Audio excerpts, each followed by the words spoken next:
Hello, everyone, and welcome to today's webinar. Today, we're talking about the topic of the future of moral leadership in a high AI world. As always, this session is eligible for HRCI, SHRM, and ATT professional development credits. So with the topic as sort of as weighty and heady as this may be, we are lucky enough to have a panel of experts with us today to talk about it. I would love to welcome Rosie Forrest, who is the director of the Next Gen Fellowship at the Howe Institute for Society, as well as Max Cohn, who is also a fellow at the Howe Institute, and Coronado de la Rosa, who's a customer success manager at NovoEd. And I am David Wentworth. I'm the managing director for learning and talent here at Brandon Hall Group. So this is the team that's going to walk you through this today, and I'm really excited about it. And I'd like to thank our webinar sponsor for today, NovoEd, of course. And then NovoEd's founded in 2012 out of the Stanford Social Algorithms Lab. And NovoEd is an enterprise talent development technology provider that enables organizations to scale high-impact learning, mentoring, and practice. Built on proven learning science, the NovoEd platform drives engagement, collaboration, and skill application to develop a future-ready workforce. Global enterprises rely on NovoEd to foster deep capability building and continuous workforce transformation. You can always visit novoed.com to learn some more. So thanks again for NovoEd for providing the time and the folks that are going to talk to us today. For those of you who maybe aren't 100% familiar with Brandon Hall Group, let me talk a little bit about who we are. We are a leading research and analyst firm. We're dedicated to advancing human capital excellence. And our vision is a world where every HR organization drives business transformation through human capital excellence. For more than 30 years, we've provided CHROs and CLOs and other workforce leaders with the intelligence, insights, advisory, and community they need to make better human capital decisions and improve business outcomes. We're trusted by more than 10,000 organizations worldwide, and Brandon Hall Group serves corporate organizations and human capital management solution providers like NovoEd across learning and development, leadership development, talent management, talent acquisition, inclusion, human resources, AI, and the future of work. There's still time to submit for our Excellence in Technology and Excellence in Education Technology Awards with a deadline of September 4th. Excellence in Action isn't due until September 25th. Now, this is new. As a thank you for all of you who are joining us, you will receive an invitation to experience the Brandon Hall Group Eminence Program with complimentary 7-day access. So during that trial, you'll be able to explore the award-winning research and hundreds of courses and certifications and practical resources and all the tools that our clients use to support learning, talent, leadership, HR, inclusion, AI, and the future of work. And because there's so much available, you'll be able to choose when you'd like that to start. So you'll get that link, and then you can decide when you want to start those 7 days. Just watch for that email after today's webinar, and you'll find all of the details with a link to go in there. So, and also, as always, we've got a couple of really great, incredible networking opportunities this year. Our two brick events, the AI Summit on October 15th and our Leadership Summit on November 11th and 12th.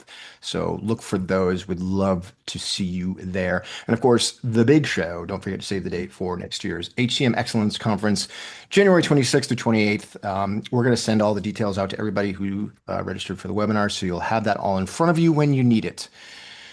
And from there, just if you could, based on everything that we talked about and we showed you and what you know about Brandon Hall Group, if there's something that you'd like to learn more about, could be one of these things, could be four of these things, could be none of these things.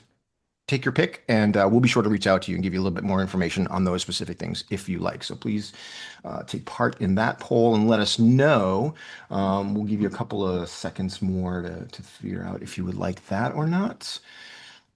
And okay, and then whenever we're ready, Shay, we can go on to the next.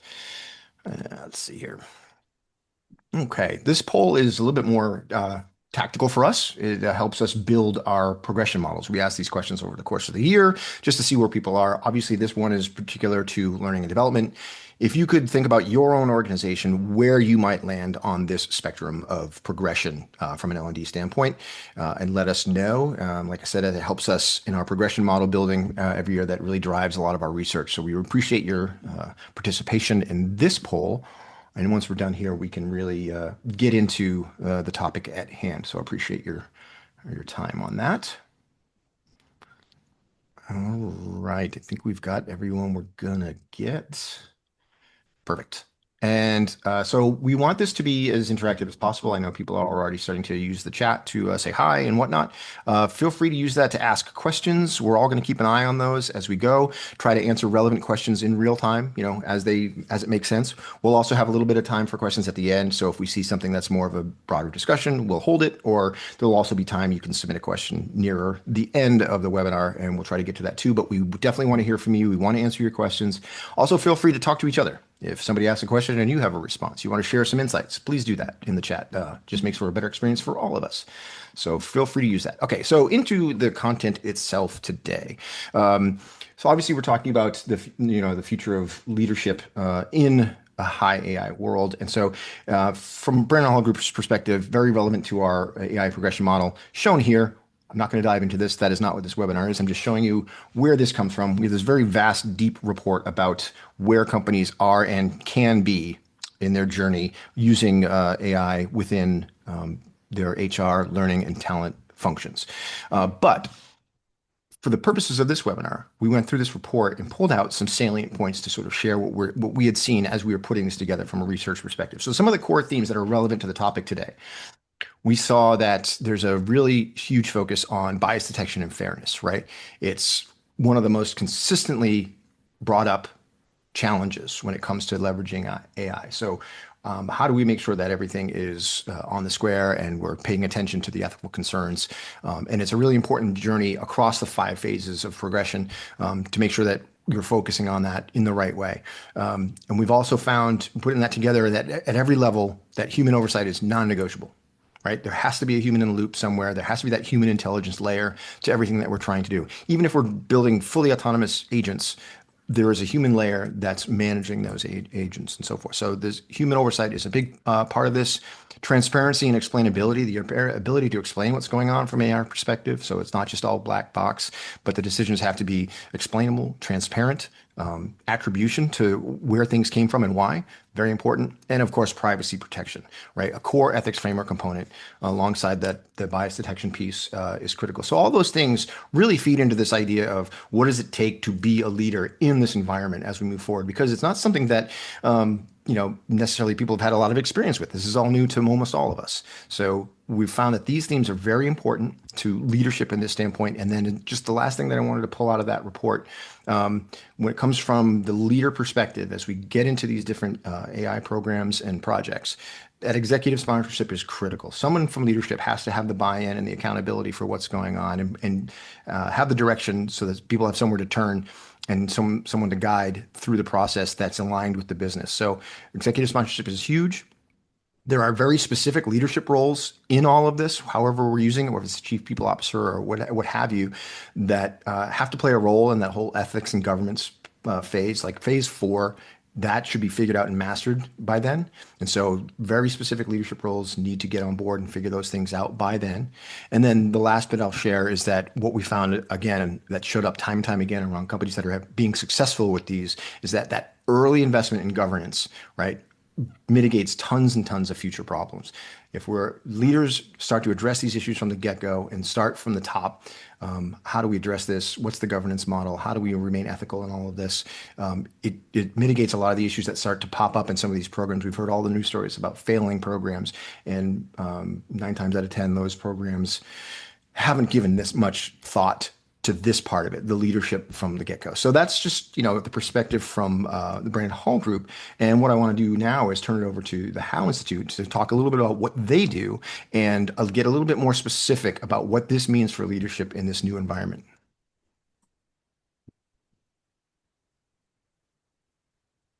Thanks, David. And hi, everyone. As David mentioned, I'm Max Cohen, and I'm here with my colleague, Rosie Forrest.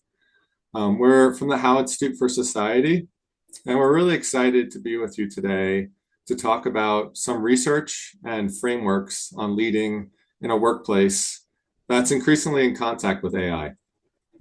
Quick word on our name. We're called the Howe Institute because we believe leadership at its essence is really about how we influence others and ourselves towards a shared goal.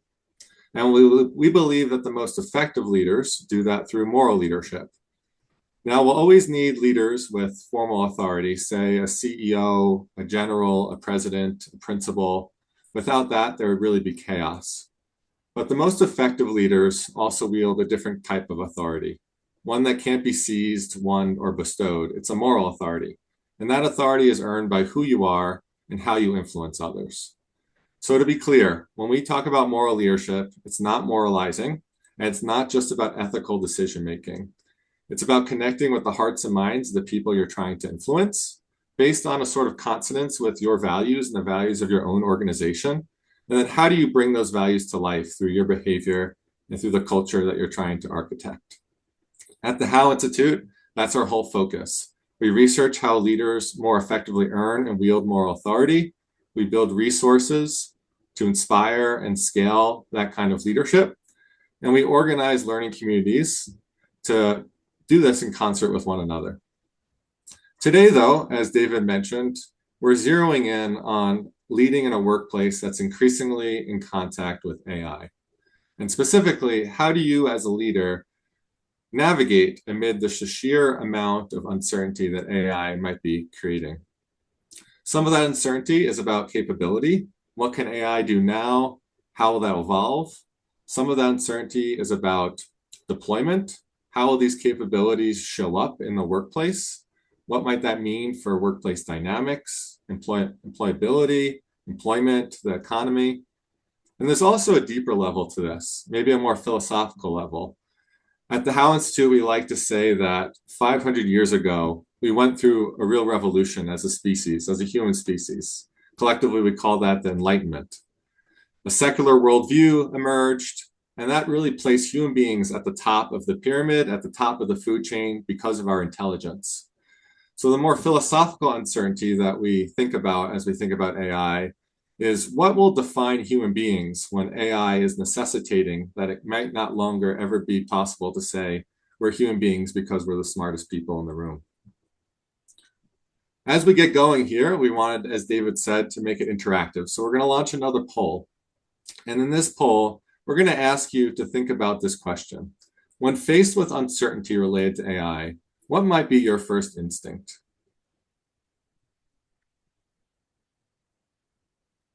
So I'll take another 10, 15 more seconds for that.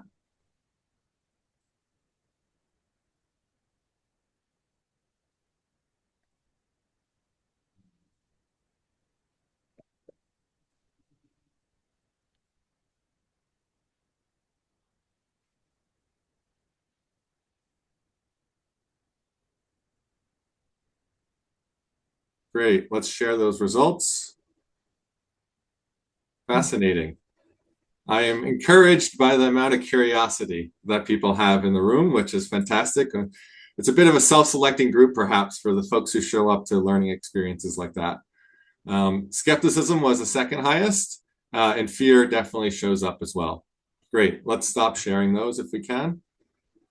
I thought fear might show up, which in fear is a very natural reaction.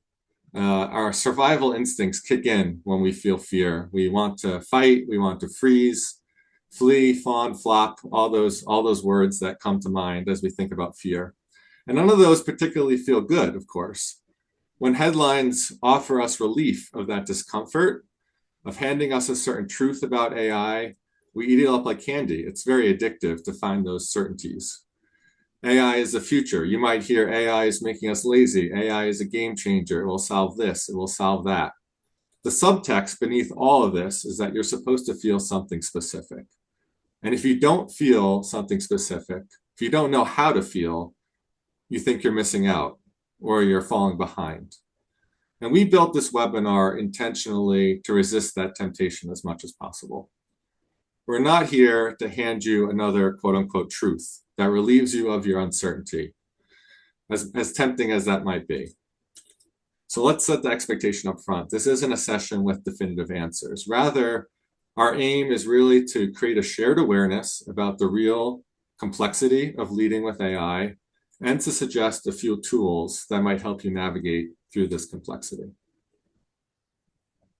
Great, Max. Hi, everyone. I'm Rosie. So I want to start with some foundational research, a few AI trends that we've been tracking.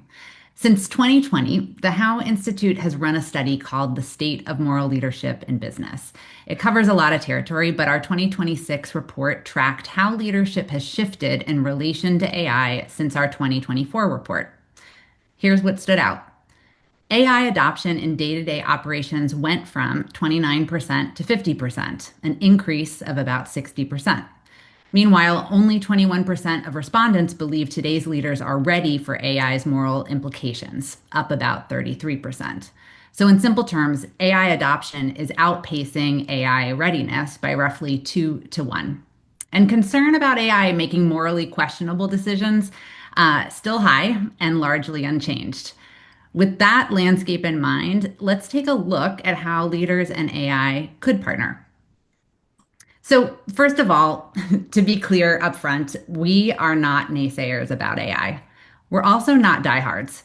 And I think, like you, what we've noticed is that this topic tends to pull people to one pole or the other real quick, right? And we're trying to resist that pull today because I think underneath the hype and the backlash, there are these real live questions how leaders and AI can partner, not just to move faster, but to lead in this more elevated way, the way that we talk about it. And in doing so, how do we hedge against some of the risks AI use can generate?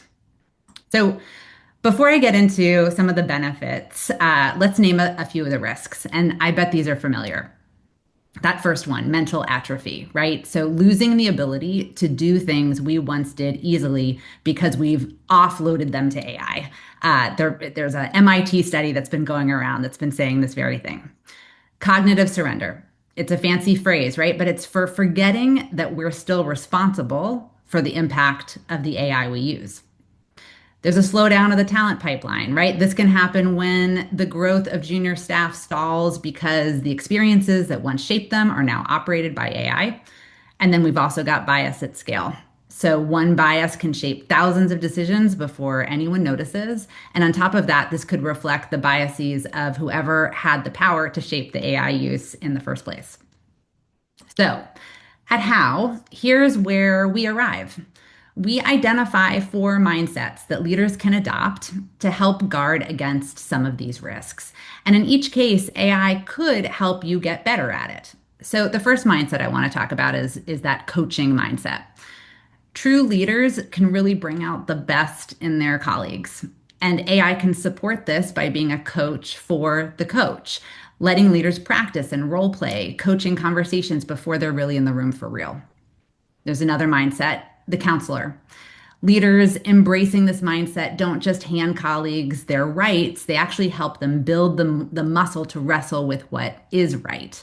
And AI can support this by helping leaders spot the tension between options and then help them think through that first and then second order consequences. There's also the custodian. So leaders take care of the space where the work happens and they notice what's fraying. They're protecting what's important. They're staying close enough to still care about the work itself. AI can support this by scanning thousands of data points and then flagging the places that need the greatest care. And then the fourth one here is this mindset of the conscience. So leaders with moral authority, well, they don't just engage their colleagues, they actually seek to elevate them. And AI can support this with real-time nudges for leaders and their teams and encourage more of the behaviors that elevate and inspire others. So the takeaway isn't use AI well, right? It's this. Be thoughtful about the mindset you bring as a leader, and then be just as thoughtful about the mindset you bring to using AI. Thanks, Rosie. Beyond those risks, there are also costs to AI use that perhaps are less intuitive, less clear-cut. These perhaps aren't risks that you can prevent or manage with a checklist. It's subtler than that. AI can end up replacing something positive as well. It's generally hard sometimes to tell whether the replacement is actually better or whether better is even a useful frame or question to ask. Here's a quote that we think captures this idea well from Terence Tao, one of our greatest living mathematicians in our opinion. AI tools are like taking a helicopter to drop you off at the site. You miss all the benefits of the journey itself. You just get right to the destination, which actually was only just a part of the value of solving these problems. Work is work because we're paid to do it. That often means the faster we can do it, the better. But sometimes we do work because the journey of doing it is itself rewarding. So here's a thought experiment I'd like you to consider, and I'd like to invite you into, and bear with me here. So it's a bit of a metaphor. What if we thought of work like a love letter?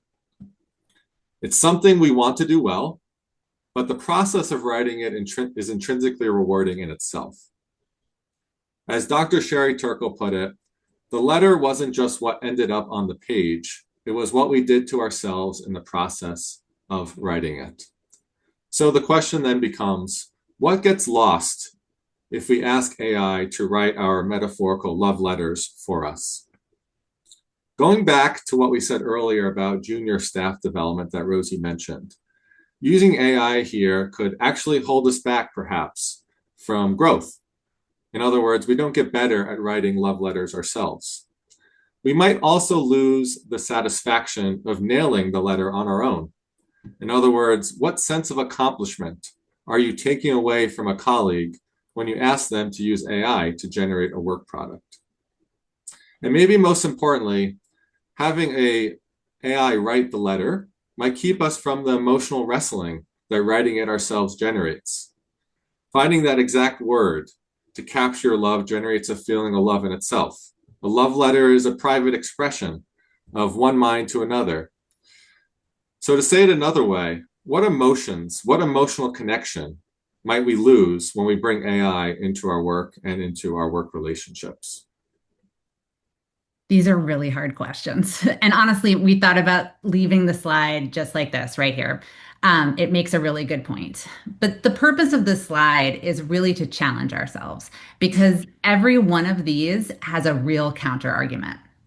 Maybe we don't lose personal growth by using AI. Maybe we're growing by learning different skills. We learn to prompt AI with the right starting material. We learn to edit. We learn to shape the output. Progress asks us to learn new skills and displace older ones all the time, right? When we went from the pen to the keyboard, we lost one skill and picked up another. Maybe we lose the pride of writing the letter solo. But if we iterate and collaborate, maybe we gain something else, the satisfaction of a letter that better communicates your intention. Maybe it even lands better. The inner understanding piece is kind of the trickiest one. Maybe we still feel love while crafting the letter, but this love is now nurtured by the collaborative writing process instead of the romantic but emotional agony of staring at a blank page alone on a park bench. Again, it's not about answering these questions. It's about considering the angles of these arguments. So let me pose some more questions. If you received a love letter, would you mind or would you not mind if it had been written with the help of AI? And maybe more so, whichever you answer, why do you think that is? Now, hold on to that answer for a second because the same question is metaphorically sitting underneath a lot of what happens at work. Let's go ahead and bring that same tension, the arguments and the counter arguments into the workplace. Say you need to give a direct report difficult feedback.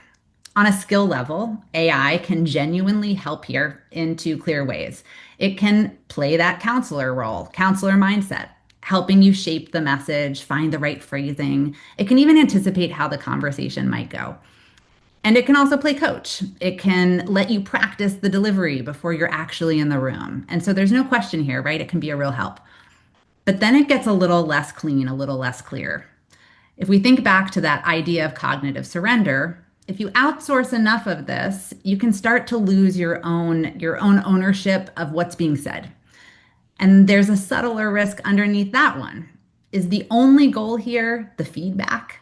The message landing well, the message landing clearly and kindly? Or is part of the goal the wrestling, sitting with what's actually true and finding your own words for it? Probably both. And that's the thing, right? This isn't a good AI use, bad AI use situation. It's a real trade-off, and it's on you to know which and what you're trading in the moment. And it's not just feedback where AI shows up in a distinctly human space. Leaders, some of you, many of you are wrestling with this every day in day-to-day operations, recovering from a setback, making a tough call, and delegating. These moments, they feel small, but they're not. They're showing up with moral leadership here at the operational level, and that's what builds the moral authority to take on the bigger stuff later, aligning a team, navigating competing stakeholders, the harder work of scaling this across an entire organization. None of this is new. Leaders have always had to do it. What's new is that AI is now raising the bar, and the expectation now is that you can do 10 times more work and you can do it 10 times faster. And that's really the tension that's underneath everything we're talking about today. AI is raising the bar on how much leaders are expected to do and how fast across all of this. So that's going to bring us to another question. Fast at what cost? And fast in what direction?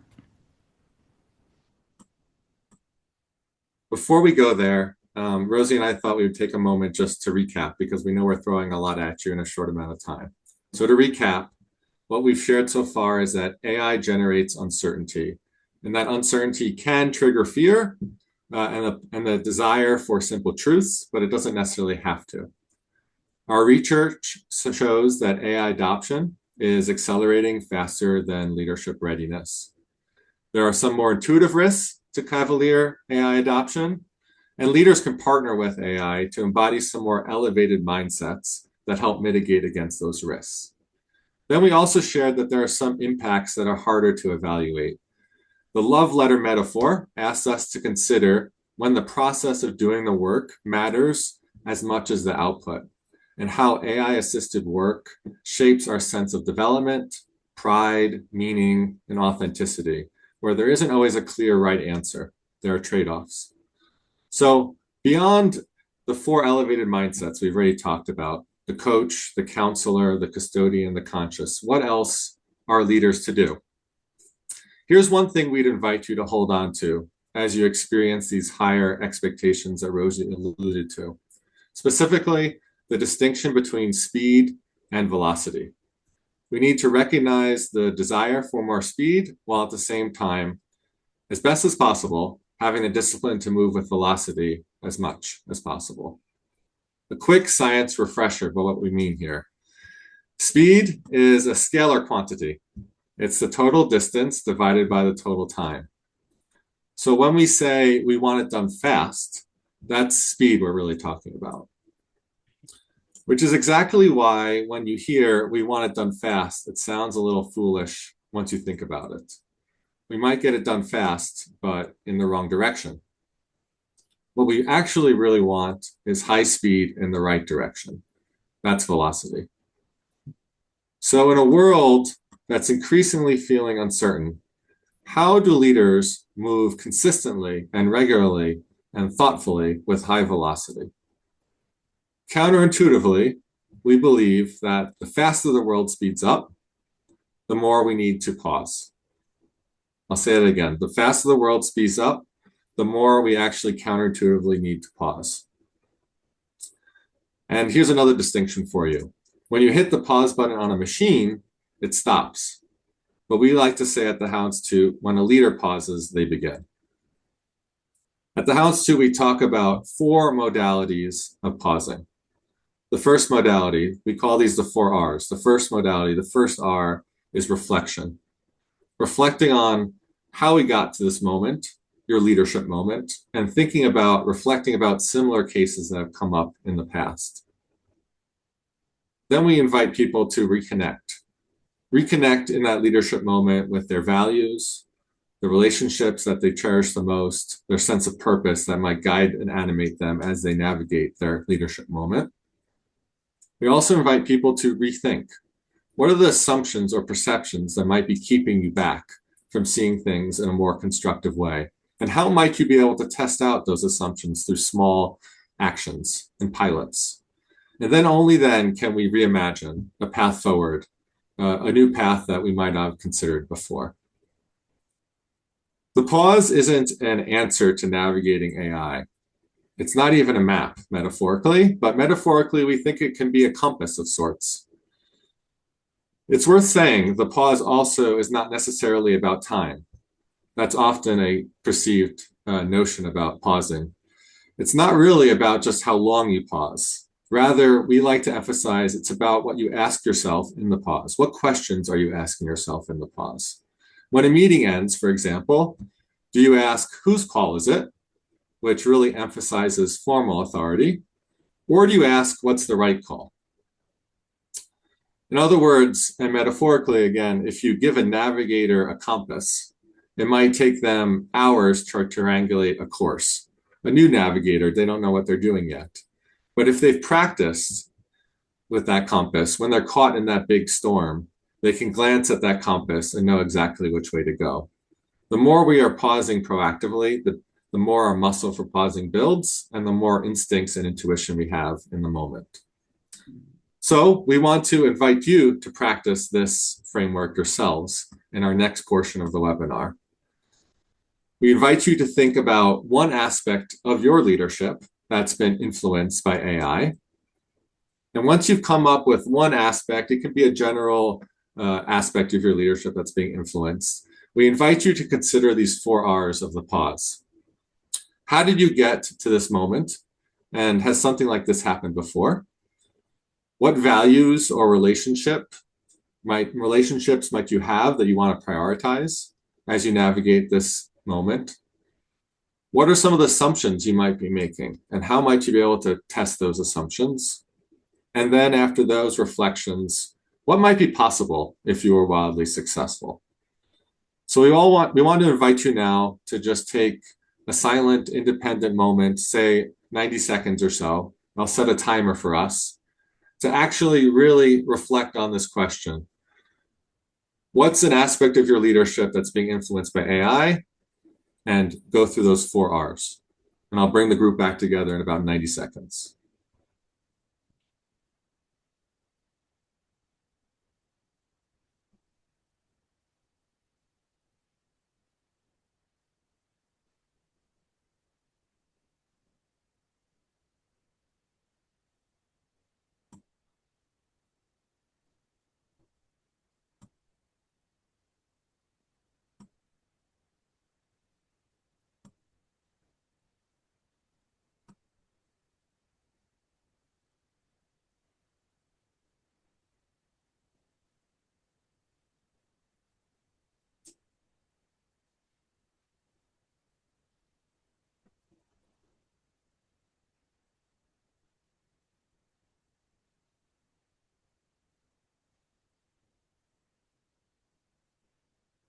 About 30 more seconds.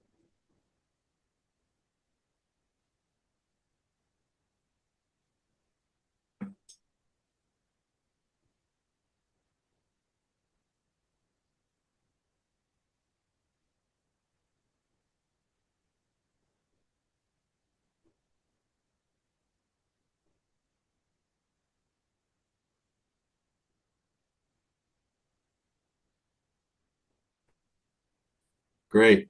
Time's up. Now that we've had a moment to reflect on those prompts, those questions, we'd like to invite you to share. So after we practice that pause, we invite you to share in the chat one takeaway or one insight that you've had from doing that pause. Let's all take 30 seconds or so to share something quick. It can be a short phrase, a thought. What are you taking away from this pause?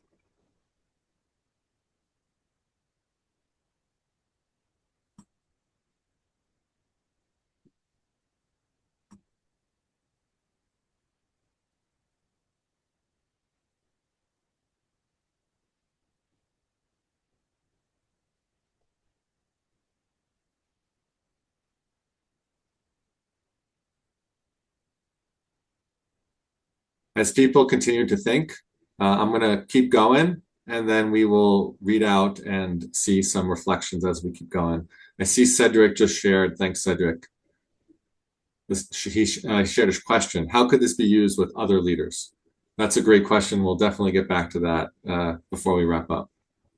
So let's keep going. If you do want to share what you took away from the pause, I invite you to share as we continue. And Rosie, sharing it back over to you. Thanks so much, Max. So, over this hour, we have asked you to think about your own practice of moral leadership. So, this is your how in your own workplace. And at the How Institute, our mission is really about scaling how across organizations and communities. And one of the main ways we do that is through our Next Gen Fellowship for Moral Leadership. It's a virtual cohort-based experience that spans global time zones and organizations, industries, sectors, you name it. And the thing that really sticks with us is that fellows say again and again that they're so surprised by how similar their leadership challenges are to everyone else's in the room, and how rewarding that is to see new approaches to those same challenges across sectors, across organizations and industries. And in that way, our fellows, they show up as teachers as much as they do show up as students. If this is of interest and you want to learn a little bit more, there's that QR code on the screen, and it'll take you straight to our fellowship page. So the fellowship itself, it's organized around four pillars of moral leadership. The first one being let purpose lead, second being inspire and elevate others, third pillar, be animated by values and virtues, and that last pillar, build moral muscle. We're really nearing 1,000 fellows at this point from 52 countries and across more than 30 organizations. We're really honored to partner with NovoEd for this webinar. And honestly, part of why we value their partnership so much is because we value the platform for the fellowship itself. It's built specifically for this cohort-based learning, and it's designed around what we like to think of a three-dimensional learner, and especially in a virtual space. So the fellowship works because it's a cohort. It's not just a course that you're doing asynchronously. And that only works on a platform that's really built for peer learning. It includes discussion and practice and reflection, connection across distances and differences. Our partner at NovoEd, Conrado, has been a huge champion for this fellowship and the ways in which this platform brings it to life. So I'm going to go ahead and pass the mic to you, Conrado. Awesome. Thank you so much, Rosie. Good afternoon, everyone. I am Conrado de la Rosa, Customer Success Manager from NovoEd, joining you all from New York City. First off, I want to just thank Rosie and Max for this really great, thought-provoking, and even refreshing conversation. I really appreciated the love letter metaphor. That was great, guys. So as Rosie mentioned, NovoEd and the Howe Institute for Society, we've been partners since 2020, a little more than over half a decade. And since then, the Howe Institute has become a leading partner within our external partners segment. Amongst several factors that makes this partnership so special, the exposure that we at NovoEd are able to tap into through the Institute's cross-industry reach is invaluable. The Howe Institute, their Next Gen Fellowship brings together immersion leaders from a wide range of industries. Those industries include healthcare, financial services, technology, manufacturing, and the list goes on. This diversity creates a rich learning environment where fellows challenge one another's perspectives while building the practical skills needed to lead with courage, integrity, and purpose. The program itself is collaborative by design, and this collaborative nature sits very well within NovoEd's enterprise learning and development pedagogical framework premise on social learning and interactivity. Rather than simply delivering content, the fellowship fosters meaningful relationships and sustained practice that helps leaders translate value into action.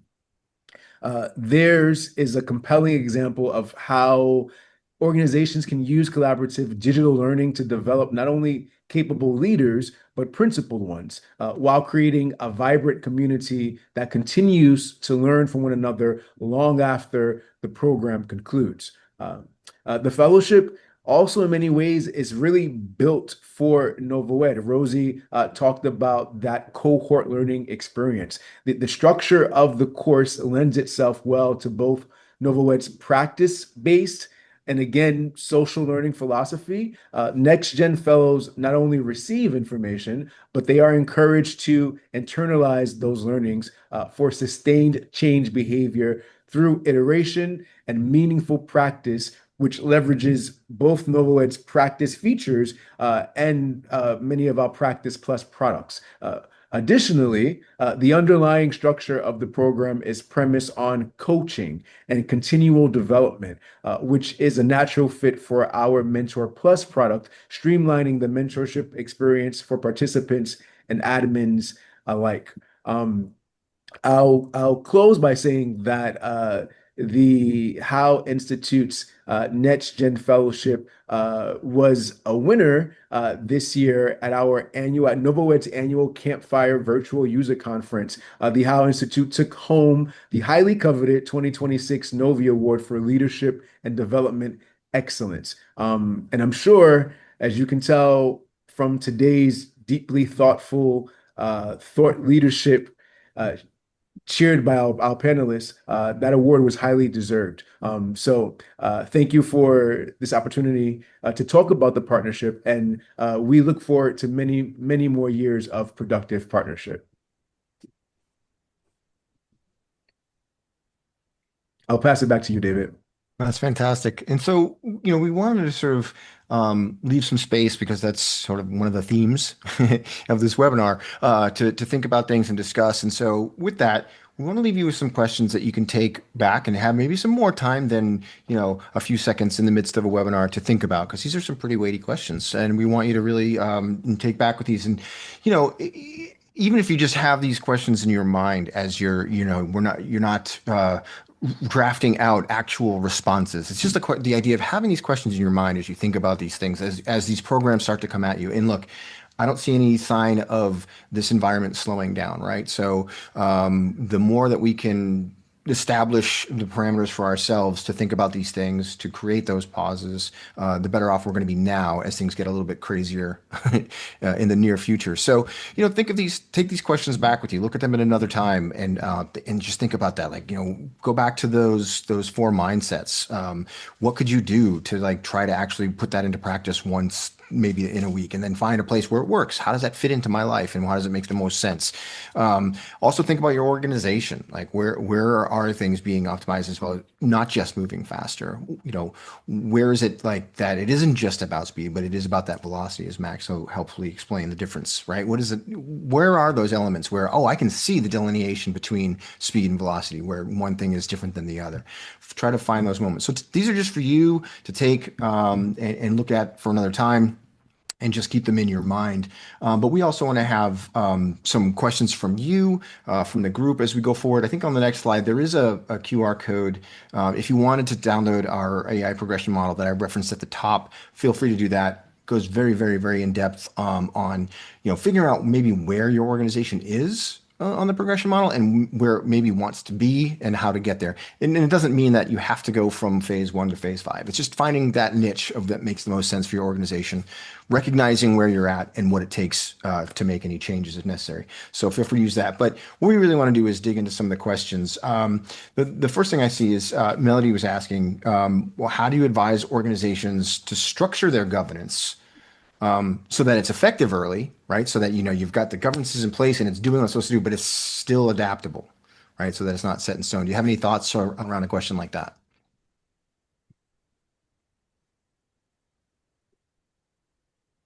Either Rosie or Max. I see you.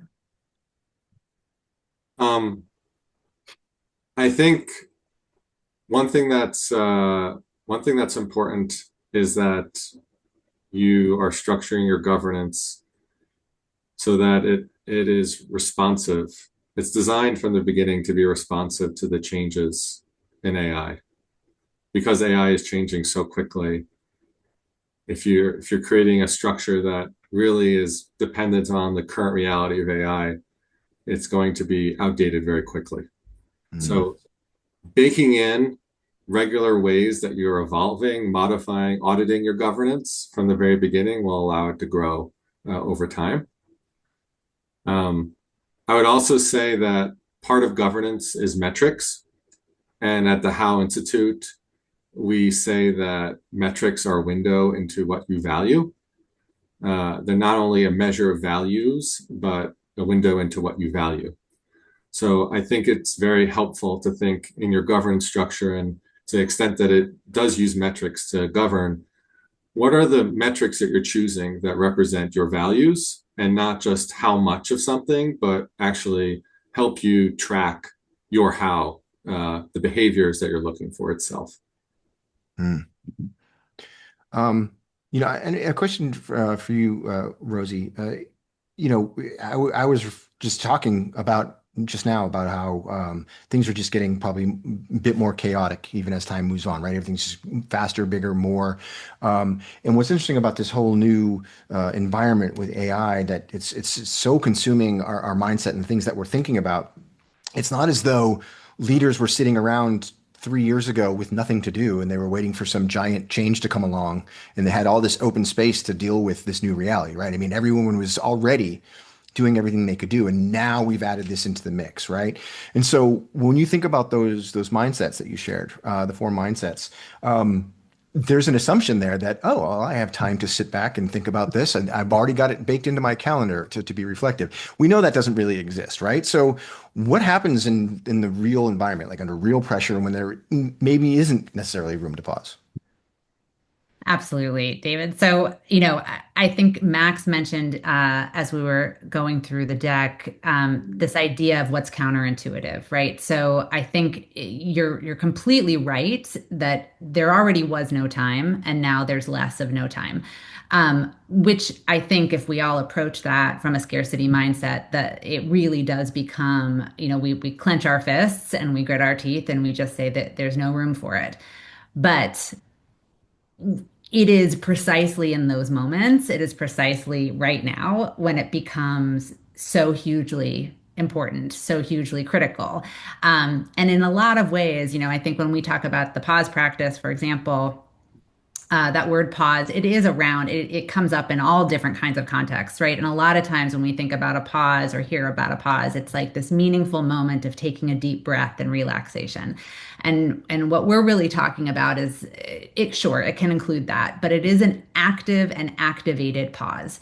So even though you are kind of stepping to the side or you're taking part of your weekly team meeting to move through these 4 hours, it is active and it can actually increase that velocity. It can increase the direction that you're going. So while you are carving out time, you likely are saving time by moving more towards what you're intending to move towards. Uh, Mm. in terms of those other things with the mindsets and whatnot, those are the kinds of things that with more practice, it becomes natural. And if you have, you were saying those questions, those takeaway questions, just something for you to kind of put up on a screen or carry with you, I'd say the same thing about the mindsets. It's just kind of a quick shift or adjustment. How am I being a coach right now? How might it look to be a leader and a coach in this moment? How might it look to be a custodian and take care of this work environment? Is there anything I'm missing? Is there anything that needs attention? So it shouldn't be about carving out a whole day or saying that I have to step aside from the work. It's about integrating it and then using that time to actually leap forward. Mm.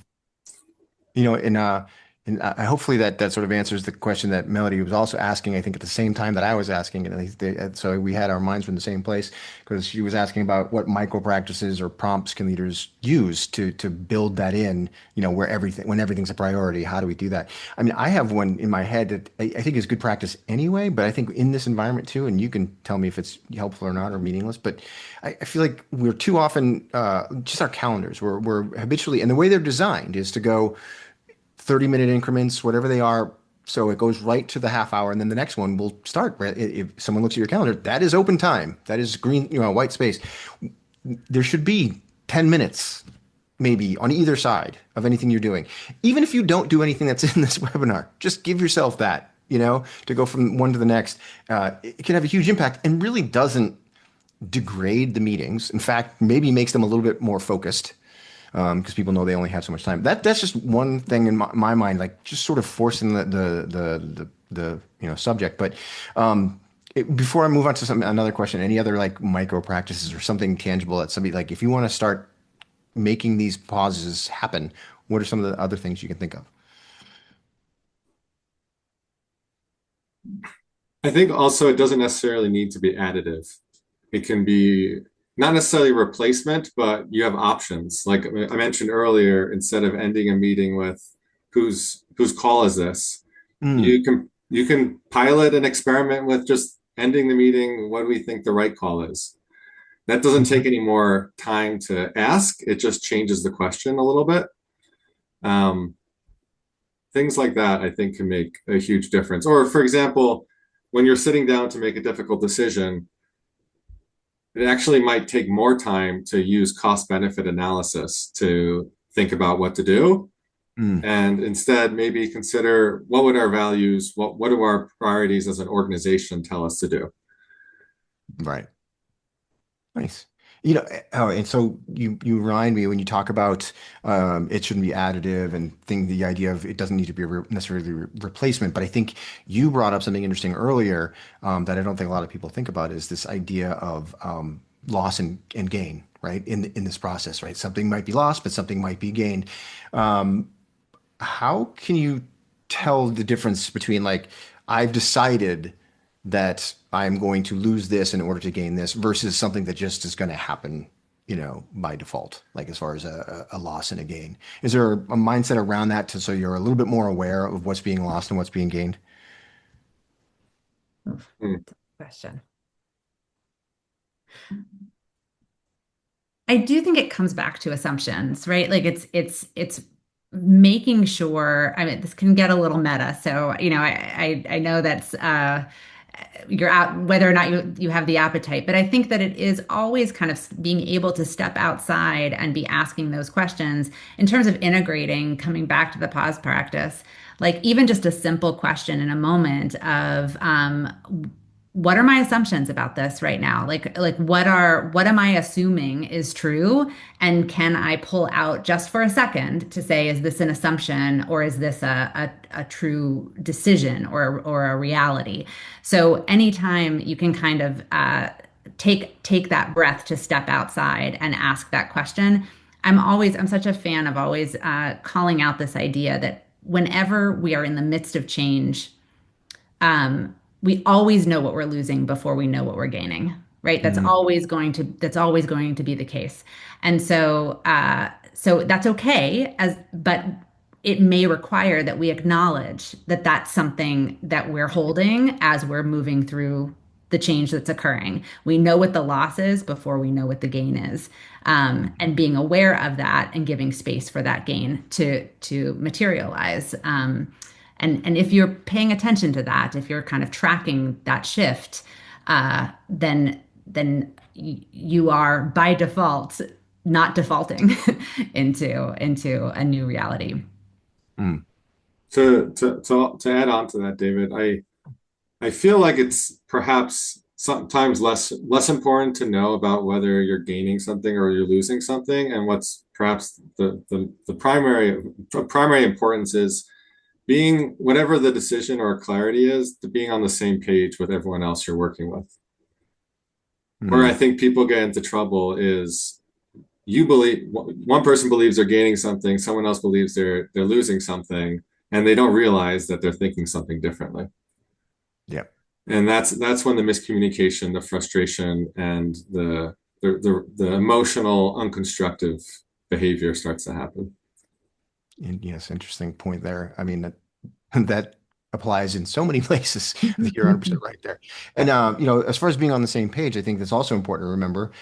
We start to get into some of this stuff, and we start to talk about organizations as shorthand, and all of a sudden it's this. We think of it, it's a monolith, and it isn't clearly, right? And so within any given organization, you're going to have leaders that are across the spectrum on this, where some are already have got AI built into the way that they interact with their reports, coaching and counseling, what have you, and then you've got others that have not and will not touch it for whatever reason. So how do you manage that sort of range of approaches, those just within one organization, so that those that maybe aren't at the forefront or leading edge and taking up, that they're not sort of forced into this pretending they know what's going on, versus those people on the leading edge having to like pump the brakes and say, well, let's not go down this road yet because we're not all on board. Like, how do you manage, how does an organization manage that when just across their leaders, there's a whole spectrum? I don't know if I know the perfect silver bullet for that, but one perspective I would share is it's almost impossible, I think, it's often impossible to convince anyone of anything. We're genetically and evolutionarily programmed to really want to hold on to our beliefs. The best that we can do is to role model openness and curiosity ourselves, to inspire other people to be open and be curious about new ideas as well. So I think the first step to answering your question would be to be embodying some of these elevated mindsets we talked about today that look towards curiosity. If you demonstrate your curiosity to understand other people's reluctance or passion, perhaps they will know, they'll start to also feel curious about why other people might be thinking differently than them. I think too, just in relation to this webinar, one thing Max and I were talking about a lot in developing it was just sort of the difference between presenting a bunch of statements about AI versus a bunch of questions. And I think that highlights what Max is saying, that if we had come out here and said, this is what it is, this is how you should, this is what's happening, it's an opportunity for someone else on the other side of the screen to say, no, it's not. I disagree. It's not happening like that for me. So immediately we're setting up a conflict. But instead, we're offering up questions for consideration, and we're not saying that there's one way, but that can possibly get us much further than if we had come in declarative. Oh, that's great. Thank you. Well, honestly, thank you both, and Coronado, thank you so much for your time, and obviously Max and Rosie sharing, the perspectives from the Howe Institute.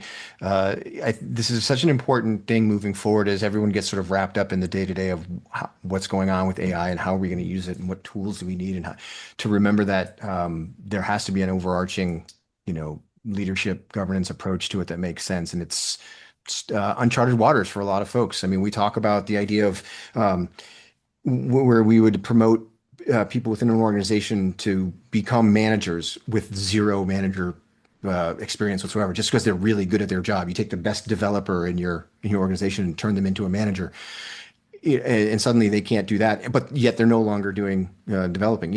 This is also something that's just new. You're going to start to put people in positions, or people will be in positions where they're not accustomed to dealing with what this means for them, what this means for their teams, what this means for the way things work. So I appreciate the approach that you guys put forward and for sharing with us. So thank you very much. Thank you. Thank you, David Thank you, and David. Carl, both. Thanks, Conrado.